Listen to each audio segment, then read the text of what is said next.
dhanka kale haddii qofka uu ceebo badan oo farihi ka batay sheegana waa dhibaato kale. waxaa jiray nin ayaa gabar u yimid, gabar u soo doon, markaasuu wuxuu sheegay ceebo tiradii ka batay, wax lala yaabay. waa ninkan saan u hadlay, gabadhii wuxuu ku yiri inaan ku guursadaan rabaa, laakiin akhlaaq iyo dhaqan ama dabeecado aan leeyahay khatar ah, haddaad igu waafaqday waa kugu guursanaya, haddii kalena hadda wadadaada khayr allah dhigo. bal ii sheegay tiri, wuxuu yiri ana maluulun xaquud sayi dhanni ghayuur. yani waxaan ahaa horta nin oo daal badan oo yani dhibsi badan oo dharsaya, wax kastaba ku daalayo dhibsanaya, haddana xaquud ahoo yani uurka wax kasta ku kaydinaya, dhibicdii yaroo dhibaho isoo martaba waa kaydinaya, balaayo oo dhanan god u ahaa yiri.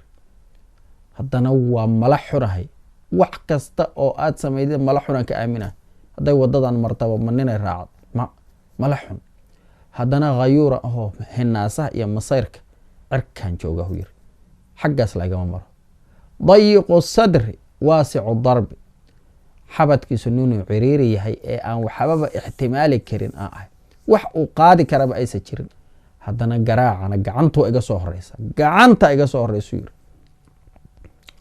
in kahurti cindii maliltu, wa in abcadti qaliqtu, wa in takalamti awqarti sadrii, wa in sakadti ashqalti qalbi.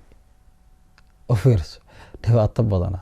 wuxuu yiri haddaad igu badbadatid waa kaa daalaya, haddaad iga maqnaatidna waa kaa walwalaya, haddii aad ila hadashidna qalbigaadba igubaysaa huu yiri, cuqdad iyo yani dhibsi iyo xanaaq.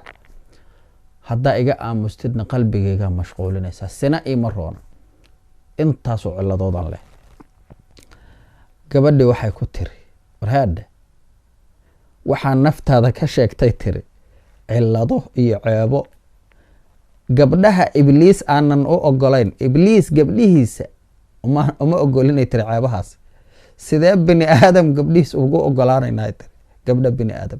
marka waxay tiri niyo hortaada khayr alla dhigee, balaayo aanan u ogolaa karin xataa gabar nool ibliis xataa kuwiisa aad rabtaa tiri inaan kugu qaadano, hortaada khayr alla